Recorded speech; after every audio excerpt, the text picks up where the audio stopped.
Hello बच्चों, कैसे हो आप लोग। आई होप आप लोग अच्छे होंगे। इस पैंडेमिक पीरियड में गॉड से मैं हमेशा प्रेयर करता हूं कि आप सभी हेल्दी रहें। ठीक है बच्चों, एक बार फिर से आप लोगों का वेलकम करता हूं सुनील सर की क्लास में। एक बार आप लोगों का स्वागत है पूजा एकेडमी के चैनल पर। बच्चों, आप लोग हमारे वीडियोस, हमारे व्यूज बढ़ा रहे हो, इससे ये समझ में आता है कि आप हमारे वीडियोस को लाइक करो, हमारे लेक्चर आप लोगों को अच्छे लग रहे हैं। तो बच्चों, जो भी नए स्टूडेंट हमारे वीडियो से जुड़ रहे हैं ना, तो सबसे पहले तो लाइक बटन हिट कर दिया करो। और हाँ, जो हमारे पिछले सब्सक्राइबर हैं वो आगे और भी हमारे वीडियोस को शेयर करें ताकि न्यू सब्सक्राइबर हमारे साथ जुड़ सके। तो बच्चों, आज का जो लेक्चर है वो क्लास 12 से है, डेथ ऑफ अ पार्टनर, जो कि मैंने पिछले लेक्चर में स्टार्ट किया था। आज इसमें हम फुल फ्लैश क्वेश्चन देखेंगे कि किस टाइप के क्वेश्चंस एग्जाम्स में आते हैं। तो बच्चों, सबसे पहली बात बता दूं कि डेथ ऑफ अ पार्टनर से 6 मार्क्स का क्वेश्चन आता है, जो कि आज मैं आप लोगों को कराने वाला हूं। उस क्वेश्चंस में मैंने सारे लगभग पॉइंट ले लिए हैं ताकि एक क्वेश्चन से आपको बहुत बढ़िया से समझ में आए कि आप ऐसे क्वेश्चंस को कैसे अटेम्प्ट करोगे। ठीक है बच्चों, तो चलते हैं आगे हम क्वेश्चन में।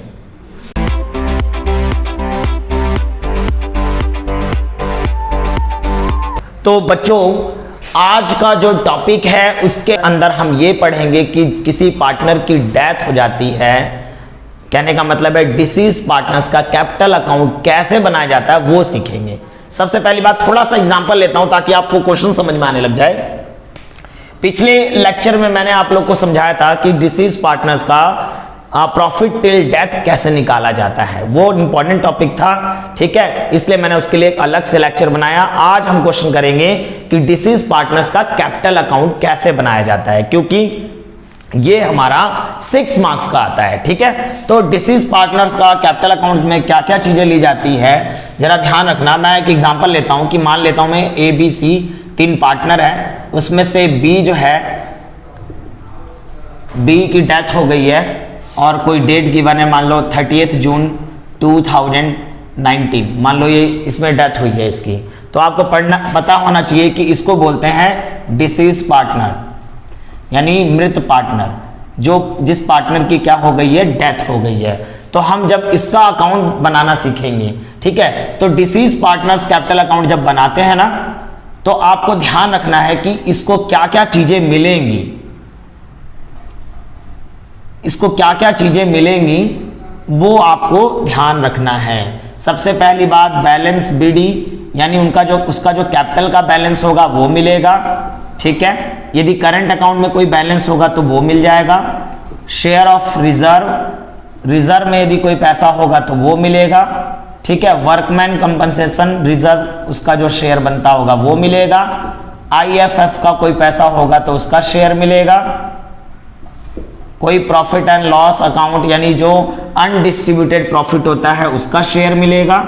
याद रखना, शेयर जो उसका हिस्सा बनता होगा, पूरा मत देने लग जाना। ठीक है, क्योंकि डिसीज पार्टनर यानी जो बंदा खुल गया है, ठीक है, उसको क्या क्या चीजें मिलने वाला है, यानी उसको तो मिलेगा नहीं, उसके अकाउंट को मेंटेन करेंगे तो हम ये जान पाएंगे कि आखिर उसका लास्ट बैलेंस कितना बनता है, जो कि उसके एग्जीक्यूटर को दिया जाएगा। ठीक है, तो हम यहां से ये निकाल पाते हैं कि आखिर उसके एग्जीक्यूटर को क्या मिलेगा।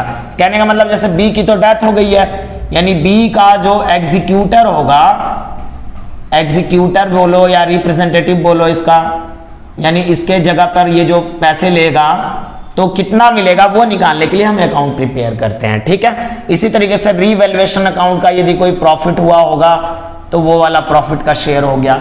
इसी तरीके से कोई गुडविल राइट ऑफ हुई होगी तो गुडविल राइट ऑफ उसका शेयर, ये ध्यान रखना। कोई प्रॉफिट एंड लॉस यदि यानी अनडिस्ट्रीब्यूटेड लॉस हो तो वो ले लेंगे, लेकिन शेयर ये आपको ध्यान रखना। इसी तरीके से इधर जो जिसकी डेथ हो रही है उसका जो हिस्से की गुडविल बन रही होगी वो शेयर ऑफ गुडविल ले लेंगे, उसका शेयर ऑफ गुडविल वाला पार्ट ले लेंगे। फिर प्रॉफिट टिल डेथ ले लेंगे, प्रॉफिट टिल डेथ यानी उसके डेथ तक का जो प्रॉफिट बनता है, जिसको कि profit and loss suspense account से दिखाया जाता है। आप लोग को ये चीज पता ही है। ठीक है, ये चीज आप ध्यान रखना। इसी तरीके से जब हम इंटरेस्ट ऑन कैपिटल बनता हो तो इंटरेस्ट ऑन कैपिटल ले लेंगे। यदि उसकी कुछ महीने की सैलरी बच गई हो तो सैलरी ले लेंगे। कहने का मतलब है जो चीज उसका बनता होगा सब इधर ले लेंगे, और जो चीज माइनस करना होगा इधर ले लेंगे। यदि करंट अकाउंट का डेबिट बैलेंस माइनस हो रहा होगा तो करंट अकाउंट का डेबिट बैलेंस इधर ले लेंगे हम। समझ में आ रही बात? तो इस तरीके से हम ये चीजें, एडवर्टीजमेंट सस्पेंस हो तो एडवर्टीजमेंट सस्पेंस ले लेंगे। ठीक है, इस तरीके से हम निकाल लेते हैं कि इसका बैलेंसिंग कितना आया। तो जो बैलेंसिंग फिगर आएगी, आप ध्यान रखना, ये जो बैलेंसिंग फिगर आएगी ना, तो वो डिसीज पार्टनर्स एग्जीक्यूटर अकाउंट के नाम से दिखाएंगे। जैसे यहाँ पे बी की डेथ हो रही है ना, तो हम यहाँ लिखेंगे बीज एग्जीक्यूटर अकाउंट, ऐसे दिखाएंगे हम। ठीक है, तो थोड़ा बेस इसलिए बता दे रहा हूं ताकि जब मैं क्वेश्चन बताऊं ना तो आपको समझ में आ जाए कि मिलने वाली चीज सारी क्रेडिट में लेनी है और माइनस करने वाली चीज डेबिट में लेनी है, लेकिन उसका हिस्सा डिसीज पार्टनर का। ठीक है ना, तो जो बैलेंसिंग फिगर आएगा वो हमारा आएगा, किस नाम से दिखाएंगे? उसके एग्जीक्यूटर अकाउंट के नाम से दिखाएंगे। यानी ओवरऑल ये पता लगता है इस अकाउंट से कि उसके एग्जीक्यूटर को कितना पैसा मिलने वाला है after the death of disease partner. समझ में आ रही बात? ये ध्यान आप रखना। फिर मान लो क्वेश्चन में ये लिखा हुआ है कि उसके एग्जीक्यूटर को कुछ पेमेंट दी गई है, तो पेमेंट के बारे में आपको यहां नहीं सोचना। पेमेंट के बारे में इसका अकाउंट जब बनाएंगे एग्जीक्यूटर का अकाउंट, तो पेमेंट उसको मिली होगी। सोच के देखो, जो बंदा खुल गया उसको क्या पेमेंट दे पाओगे? नहीं ना, तो उसके एग्जीक्यूटर को पेमेंट मिली होगी। तो पेमेंट की एंट्री के लिए एक अलग अकाउंट बनाते हैं, और उसमें भी यदि कोई बैलेंस बच जाता है तो फिर आगे लोन अकाउंट में ट्रांसफर होता है। क्लियर हो रही है बात? आगे हम क्वेश्चन लेते हैं, इस क्वेश्चन से हम पूरा समझ लेंगे, इसी क्वेश्चन से हम पूरा समझेंगे कि आखिर कैसे हम मेंटेन करते हैं। मैं क्वेश्चन ऐसा लेकर आया हूं ताकि उस क्वेश्चन से आप लगभग सारे क्वेश्चन सॉल्व कर पाओगे। ठीक है बच्चों, तो देखते हैं आगे क्वेश्चन में। तो बच्चों, आप लोगों को क्वेश्चन स्क्रीन पे दिख रहा होगा। ठीक है, मैं इस क्वेश्चन को पढ़ रहा हूं, उसको सॉल्व करके दिखाता हूं। देखो लिखा हुआ है, R S and T were partner sharing profit and losses in 532। यानी मेरी स्टोरी में क्या हो रहा है, मेरे इस स्टोरी में आर एस टी 3 पार्टनर है और 532 का रेशियो इनके बीच में। On 31 March 2018 their balance sheet stood as, और उनकी बैलेंस शीट यहां नीचे गिवन है। ठीक है, टी डाइड ऑन 1 अगस्त 2018। इसमें टी की डेथ हो जा रही है, यानी टी खुल गया भाई। टी कब खुला है? 1 अगस्त 2018 को। यानी कहने का मतलब है इनका अकाउंट क्लोज हुआ था 31 मार्च 2018 को। अब ये जरूर फोकस किया करो, लास्ट अकाउंट क्लोज हुआ था 31 मार्च 2018 को। तो अप्रैल मई जून जुलाई, यानी 4 मंथ, आफ्टर 4 मंथ उसकी डेथ हो गई है। ये समझना बहुत जरूरी है, डेट जरूर ध्यान रखना कि डेथ कब हुई है उसकी। ठीक है, क्योंकि प्रॉफिट टिल डेथ निकालने के लिए हमें मंथ पता होना जरूरी होता है। ठीक है, फर्स्ट पॉइंट बोल रखा है, goodwill be valued of 2 of 1/2 years purchase of average profit of 4 year. Profit which were 2014-15, ये दे रखा 15-16, 16-17, 17-18। यानी हमें गुडविल निकालने के लिए बता रखा है कि गुडविल 4 ईयर का एवरेज प्रॉफिट लेकर 2 ऑफ 1/2 परचेज ईयर लेकर हमें गुडविल निकालना है। तो जरा नीचे देखो क्या कहने के लिए बोला है। इस क्वेश्चन में बोला क्या है, pass necessary journal entries to record the above transaction and T's executor account. यानी यहाँ पे मुझे टी का एग्जीक्यूटर अकाउंट बनाना है और मुझे जर्नल एंट्री पास करनी है। ठीक है, तो मैं जर्नल एंट्री भी ले रहा हूं और एग्जीक्यूटर का अकाउंट भी बना के दिखाता हूं। ठीक है बच्चों, तो ध्यान से बने रहना, पूरे वीडियो में अच्छे से समझाने की कोशिश करूंगा। ठीक है, तो गुडविल की ट्रीटमेंट जब हम करेंगे, फर्स्ट पॉइंट आपको पता होना चाहिए, गुडविल की जब ट्रीटमेंट करेंगे पहले गुडविल निकालेंगे तो एवरेज प्रॉफिट इनटू में number of purchase year, number of purchase year आप लोग को याद होगा ही गुडविल का फॉर्मूला। तो एवरेज प्रॉफिट ले लेंगे 65,000 plus 60,000 plus 80,000 plus 75,000 divided by 4 into में number of purchase year. Number of purchase year कितना है? 2 ऑफ 1/2। ठीक है, तो ये हो जाएगा मेरा, ये हो जाएगा हमारे पास 65, 180, ये हो गया 140 और ये हो जाएगा 140, यानी 280 हो गया। 280 अपॉन में 4 इंटू में यदि मैं इसको ठीक कर दूं 5/2 हो गया। ठीक है, तो ये हो जाएगा मेरा 70,000 इंटू में 5/2। यदि मैं इसको देखूं तो ये हो जाएगा मेरा 35,000 इंटू में 5, यानी ये हो जाएगा मेरा 2 5 3 15 17 1,75,000 का हमारा गुडविल ऑफ द फर्म आ गया। ये पूरे फर्म की गुडविल है, लेकिन हमें क्या करना पड़ेगा, डिसीज पार्टनर का शेयर निकालना पड़ेगा, यानी टी का शेयर निकाल लो। टी का जब हम शेयर निकालेंगे तो 175,000 और उसका शेयर निकलेगा 2/10, यानी मैं 5 से डिवाइड कर दे रहा हूं, ये 5 से डिवाइड हो जाएगा मेरा, तो 5 3 15 5 5 25 35,000 का टी का क्या बन गया, शेयर। आप लोगों को पता है टी का जो शेयर हो गया, टी को तो क्रेडिट कर देंगे, डिसीज पार्टनर को क्रेडिट कर देते हैं। रिटायरमेंट में भी हम क्या करते थे, जिस पार्टनर की रिटायरमेंट होती थी उसको कर देते थे क्रेडिट, क्योंकि उसको वो पैसा मिलेगा। इसी तरह डिसीज पार्टनर को क्रेडिट कर देंगे और कंटिन्यूइंग पार्टनर को डेबिट कर देंगे, वो भी गेनिंग रेशियो से। तो 35,000 ये हो गया। इसकी जनरल एंट्री क्या बनेगी, टीज को कर देंगे क्रेडिट और कौन कौन डेबिट हो जाएंगे, आर और एस। कोई न्यू रेशियो तो गिवन नहीं है क्वेश्चन में, तो आपको पता है यही मेरा न्यू होगा, यही मेरा गेनिंग रेशियो होगा।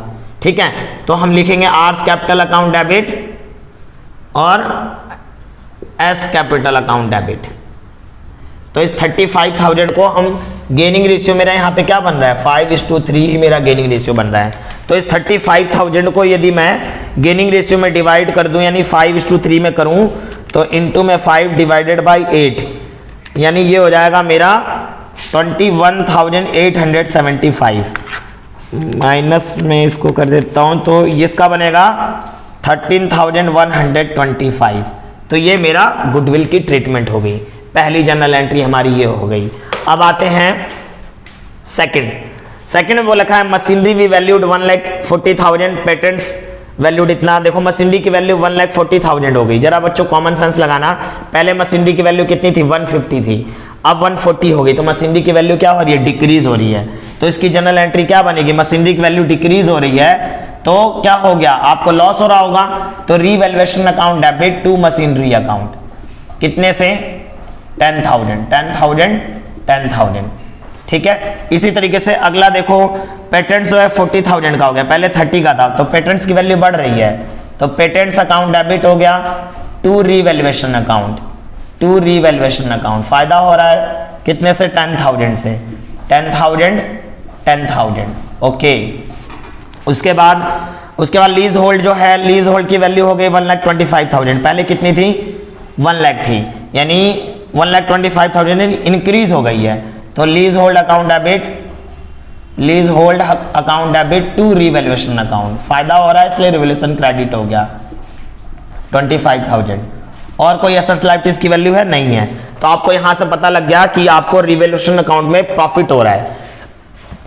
देखो क्रेडिट वाले जोड़ दो, 25 और 10 35 में से 10 गया, तो 25,000 आपका रीवैल्यूएशन अकाउंट का प्रॉफिट है। तो रीवैल्यूएशन का प्रॉफिट जब डिस्ट्रीब्यूट करेंगे तो क्या लिखेंगे, revaluation account debit to R, to S और टू टी, यानी 25,000 जो प्रॉफिट आया रिवैल्यूएशन का, वो हम आर एस टी में डिवाइड कर देंगे, वो भी इनके रेशियो में। रेशियो कितना था, 5:3, यानी 5/10 हो गया, तो ये हो जाएगा 12,500 और ये हो जाएगा आपका 7,500 और ये आपका हो जाएगा 5,000।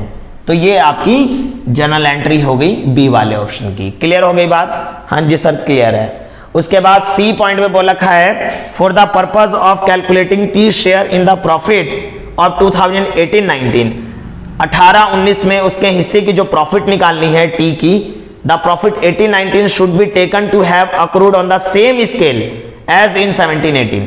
तो हमें 18-19 का भी प्रॉफिट वही मान के चलना है जो कि 17-18 का प्रॉफिट था।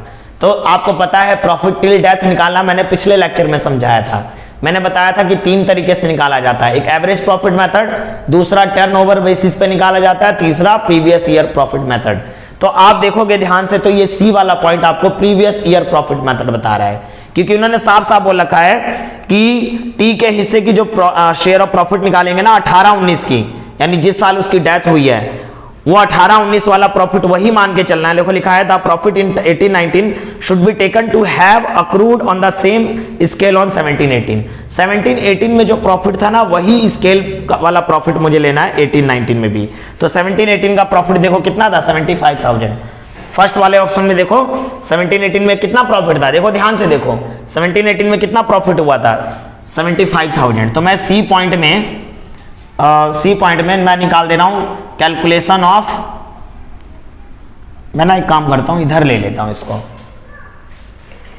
इसका स्क्रीनशॉट ले लो, ठीक है, मैं इधर ले लेता हूं इसे।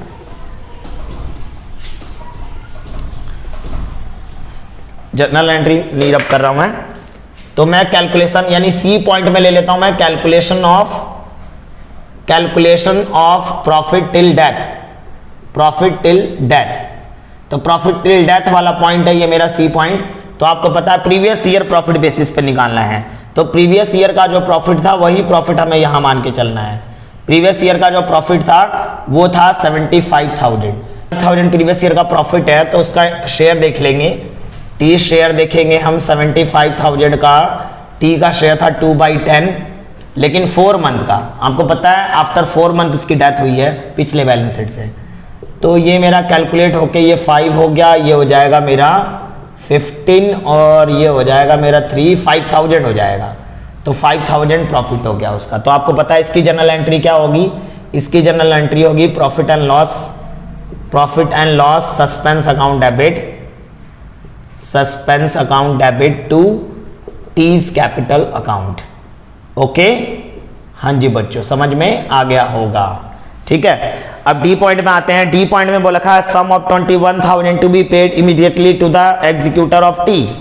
डी पॉइंट में बोला है 21,000 की पेमेंट हो गई है टी के एग्जीक्यूटर को, and the balance to be paid in 4 equal half yearly instalment together with interest at the rate 10% per annum. बाकी बचा हुआ पैसा हाफ ईयरली पेमेंट में गया है, ठीक है, किया गया है 4 इक्वल हाफ ईयरली पेमेंट में किया गया है, ठीक है, वो भी उसके साथ इंटरेस्ट लगा है 10% पर एनम। सिंपल सी बात है, यदि एग्जीक्यूटर को आप पेमेंट दे रहे हो कुछ पैसे और बाकी पैसे बाद में दोगे तो इंटरेस्ट भी चार्ज होगा उसके अंदर, समझ में आ रही बात। तो ये लोन अकाउंट के अंदर इसकी ट्रीटमेंट होगी जो इंटरेस्ट के बारे में बता रखा है। अभी फिलहाल हम डिसीज पार्टनर्स कैपिटल अकाउंट बनाएंगे, वहां से देखेंगे कि उसके एग्जीक्यूटर को कितना मिलने वाला है और कितने की पेमेंट गई है। तो जरा हम डिसीज पार्टनर्स कैपिटल अकाउंट बना लेते हैं, यानी यहाँ पे टीज का कैपिटल अकाउंट बनाकर मुझे देखना पड़ेगा कि उसके अकाउंट में कितना पैसा बनता है जो कि उसके एग्जीक्यूटर को मिलेगा। तो बच्चों मैं मैं यहाँ पे बना लेता हूँ, इसको रब कर दे रहा हूँ बच्चों, आप लोग स्क्रीनशॉट ले लो। 5,000 याद रखना कि 5,000 प्रॉफिट टिल डेथ निकला है। तो मैं यहाँ पे निकाल रहा हूँ टीज कैपिटल अकाउंट। अभी मैंने बताया था डिसीज पार्टनर्स कैपिटल अकाउंट के अंदर जो जो चीजें जाती हैं वो हम ले लेंगे यहाँ पे। तो आप लोगों को पता होना चाहिए, यहाँ पे देखो उसका बैलेंस कितना बनता है, पर्टिकुलर अमाउंट नहीं लिख रहा हूँ, बस ध्यान रखना क्रेडिट है ये डेबिट साइड है। क्या क्या मिल रहा है, बैलेंस बीडी टी का जो बैलेंस बनता है वो 75,000 का उसका कैपिटल का बैलेंस बनता है। पहले बैलेंस शीट से जो जो चीजें जाने वाली हो ले लो, रिजर्व ले लो, वर्कमैन कंपनसेशन रिजर्व का जो शेयर बनेगा वो ले लो। तो 30,000 है पूरे फर्म का, तो उसका शेयर जो है 2/10 था, 2/10 का मतलब हो गया कि 5 डिवाइड हो जाएगा 6,000 हो जाएगा। ओके, उसके बाद हम आते हैं इस साइड, देखो असट साइड से गुडविल राइट ऑफ होगी, एक गुडविल राइट ऑफ है 25,000 है ना, 5 से डिवाइड कर देता हूँ यानी 5,000 हो जाएगा। उसका शेयर लेना, पूरा मत लेने लग जाना, उसका जो शेयर बनता है वो लेना। उसके बाद अब तो असट साइड से कुछ आने वाला नहीं है। अब आपको पता है यहाँ पे गुडविल वाली ट्रीटमेंट जो हमने की थी, गुडविल के पैसे मिलेंगे ना उसे, तो आर्स कैपिटल और एस कैपिटल के नाम से दिखा देना। ये शेयर ऑफ गुडविल है, यहाँ लिख दे रहा हूं मैं शेयर ऑफ गुडविल वाला, क्योंकि जो डिसीज पार्टनर है उसके हिस्से की जो गुडविल बनती है वो इस तरह से दिखाई जाती है 21,875 और 13,125 प्लस करने पे 35,000 होगा। ओके, अब फिर रीवैल्यूएशन अकाउंट का जो प्रॉफिट बनता है, देखो रीवैल्यूएशन अकाउंट का प्रॉफिट 5,000 था, तो रीवैल्यूएशन अकाउंट का जो प्रॉफिट था वो ले लेंगे 5,000। बच्चों अभी मैंने थोड़ी देर पहले फॉर्मेट समझाया था कि डिसीज पार्टनर को जो जो चीजें मिलने वाली होगी क्रेडिट साइड में लेंगे, जो चीज राइट ऑफ करने वाली होगी वो हम डेबिट साइड में ले लेंगे। इसी तरीके से प्रॉफिट टिल डेथ निकला था, वो प्रॉफिट एंड लॉस सस्पेंस के नाम से दिखाएंगे। ये मेरा क्या है, प्रॉफिट टिल डेथ, ये मेरा 5,000 का निकला था। हाँ जी सर, अब देख लेंगे, अब तो कुछ था नहीं पॉइंट, अब देख लेंगे कि आखिर उसके एग्जीक्यूटर को कितना पैसा मिलेगा। तो हम इसको सम कर लेते हैं, ये मेरा हो गया 81,000, ये 36,000, 81,000 और ये हो गया 30, ये हो गया 40,000 और 45,000 प्लस में 45,000, तो ये हो जाएगा 1,26,000।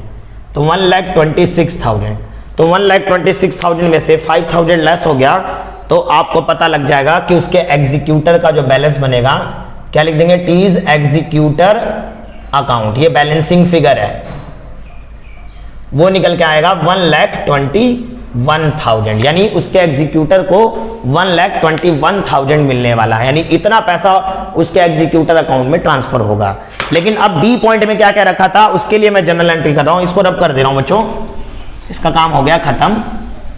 डी पॉइंट में क्या रखा था, हमने अकाउंट बना के ये देख लिया कि आखिर उसके एग्जीक्यूटर को कितना पैसा मिलेगा, 1,21,000, लेकिन डी पॉइंट में बता रखा था, डी पॉइंट में क्या बताया हुआ था कि उसके एग्जीक्यूटर को 21,000 दिया गया, बाकी बचा हुआ इंस्टॉलमेंट में पेमेंट की गई है 4 इक्वल इंस्टॉलमेंट में। तो जरा आप ध्यान देना, तो यहाँ पे पेमेंट की गई है, तो फर्म के पास से पैसा गया होगा, किसको गया, टी के एग्जीक्यूटर को, क्या लिखेंगे, T's executor account debit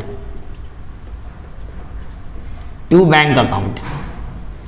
tease का एग्जीक्यूटर अकाउंट 121,000 था, लेकिन पेमेंट कितनी गई फर्म के पास से, 21,000, बाकी बचा हुआ टीज एग्जीक्यूटर लोन अकाउंट में जाएगा, एग्जीक्यूटर लोन अकाउंट में जाएगा, कितना, 1 लाख जाएगा। समझ में आ रही बात, ये आपकी जर्नल एंट्री हो गई। यदि मैं इसको अकाउंट में दिखाना चाहूं तो आपको पता होना चाहिए कि जब मैं यदि इसका लेजर बनाऊं, आपको पता होना चाहिए लेजर में कैसे ट्रीटमेंट होगी, हम आगे बनाएंगे टीज एग्जीक्यूटर अकाउंट, इन्होंने बोला था ना टीज एग्जीक्यूटर अकाउंट बनाओ, तो टीज एग्जीक्यूटर अकाउंट बनाएंगे ना, तो पेमेंट आपको वहां दिखानी है। हमेशा एक बात याद रखना कि जो बंदा खुल गया है पेमेंट उसको तो मिलेगी नहीं ना, उसके एग्जीक्यूटर को मिलेगी। तो पहले हमने ट्रांसफर किया होगा उसके कैपिटल अकाउंट को इसके कैपिटल अकाउंट में, कितना, 1,21,000। पेमेंट कितनी गई, बैंक अकाउंट से दिखा दोगे, पेमेंट गई है 21,000 की पेमेंट गई है, बाकी बचा हुआ पैसा,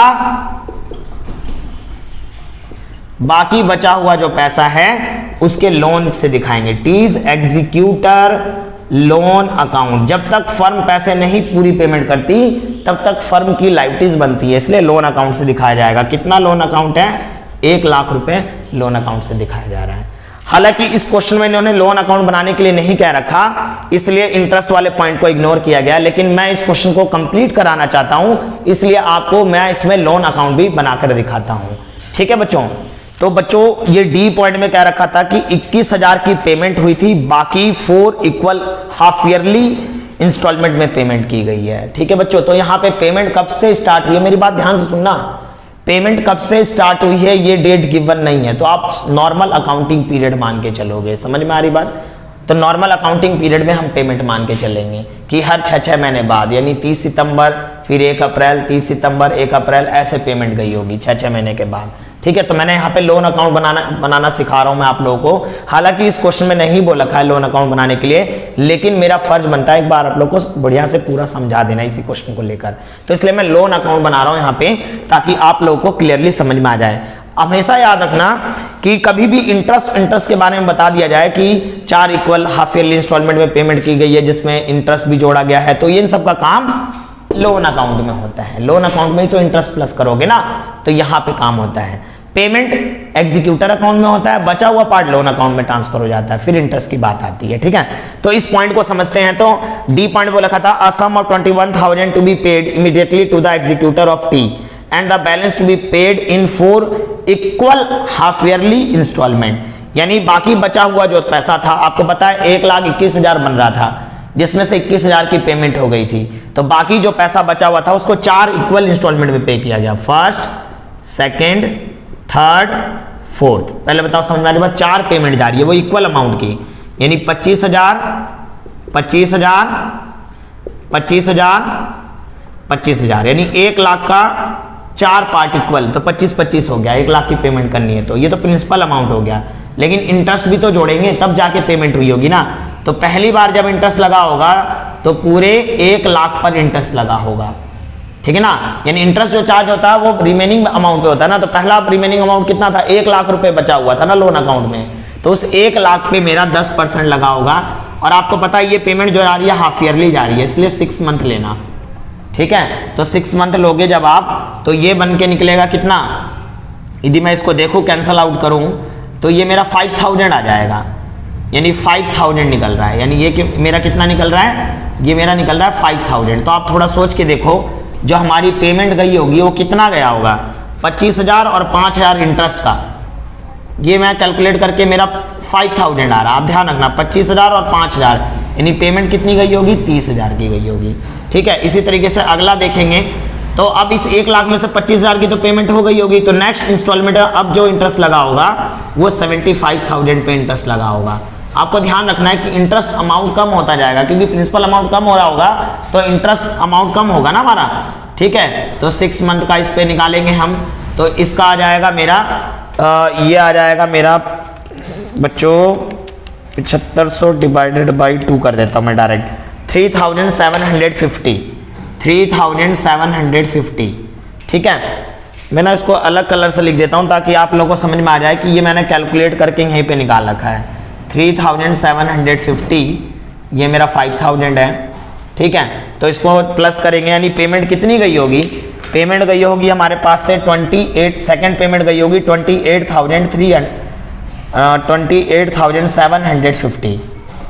ठीक है, उसके बाद अब अगला जब इंस्टॉलमेंट बनेगा तो आपको पता है फिर 75,000 से 25,000 की पेमेंट हो चुकी होगी, यानी पूरे 50,000 की पेमेंट हो गई, तो अब 50,000 पे लगा होगा इंटरेस्ट 10%। और 6 मंथ क्यों ले रहा हूँ, क्योंकि हाफ ईयरली पेमेंट हो रही है, तो हाफ ईयरली पेमेंट हो रही है तो हाफ मंथ का मतलब हाफ ईयरली पेमेंट है तो 6 मंथ का ही तो इंटरेस्ट चार्ज हो रहा होगा हर बार। तो यहाँ पे कितना आ जाएगा, ये आ जाएगा मेरा 2,500 आ जाएगा, ये 2,500, यानी अब जो पेमेंट गई होगी वो मेरी कितनी गई होगी, 27,500। ओके, उसके बाद अब देखते हैं हम आगे। अब आगे फिर 50 के इसमें 50 में से 25 की पेमेंट हो गई होगी, तो अब अगले बार जब लगेगा इंटरेस्ट वो किस पे लगेगा, 25,000 पे। तो 25,000 पे 10% 6 मंथ का जो चार्ज करेंगे तो वो निकल के आएगा मेरा कितना, वो निकल के आएगा 1,250। तो 1,250 यानी लास्ट वाली जो पेमेंट गई होगी ना हमारे पास से, यानी फर्म ने जो लास्ट में पेमेंट किया होगा उसके एग्जीक्यूटर को, तो वो किया होगा 26,250 का पेमेंट किया गया होगा।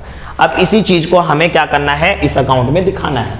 तो सबसे पहली बात आपको पता है कि लोन अकाउंट ट्रांसफर कर दो, पहले तो लोन अकाउंट ट्रांसफर हुआ होगा। आपको पता है यहाँ पे इनका अकाउंट कब क्लोज हुआ होगा, ये क्लोज हुआ था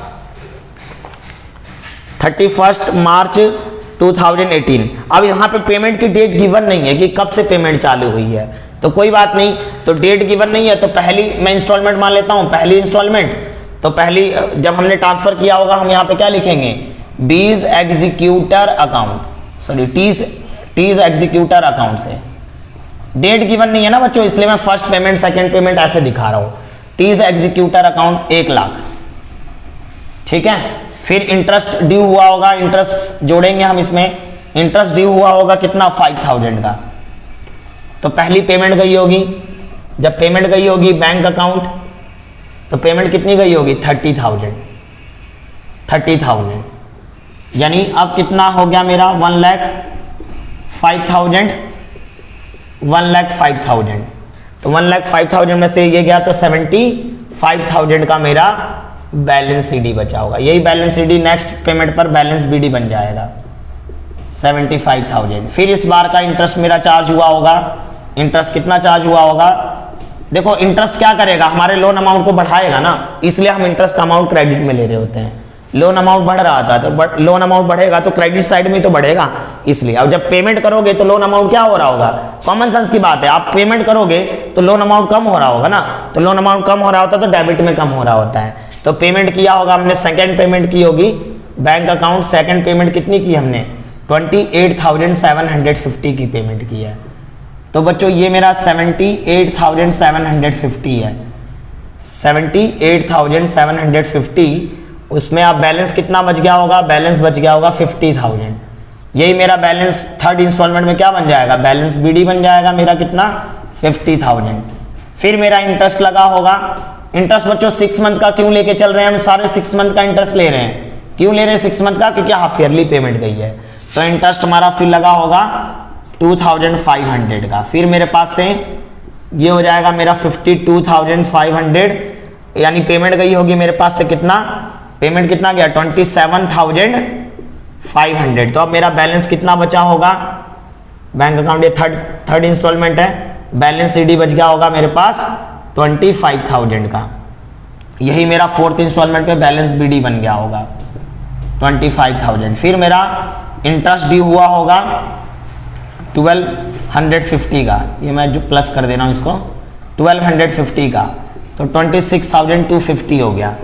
तो लास्ट में हमारा पूरा हिसाब किताब कंप्लीट हो गया होगा, हमने लास्ट पेमेंट कर दी होगी, फोर्थ इंस्टॉलमेंट में हमारी पूरी पेमेंट जा चुकी होगी 26,250 का।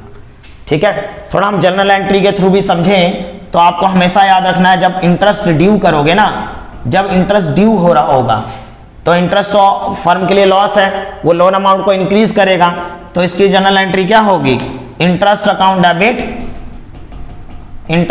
Debit to T's executor loan account. थोड़ा बड़ा लिख देता हूं यहां पे, interest account debit to T's executor loan account.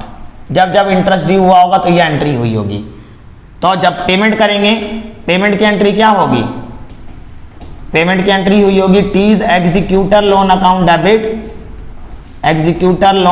Debit to bank account, फिर पेमेंट गई होगी हमारी।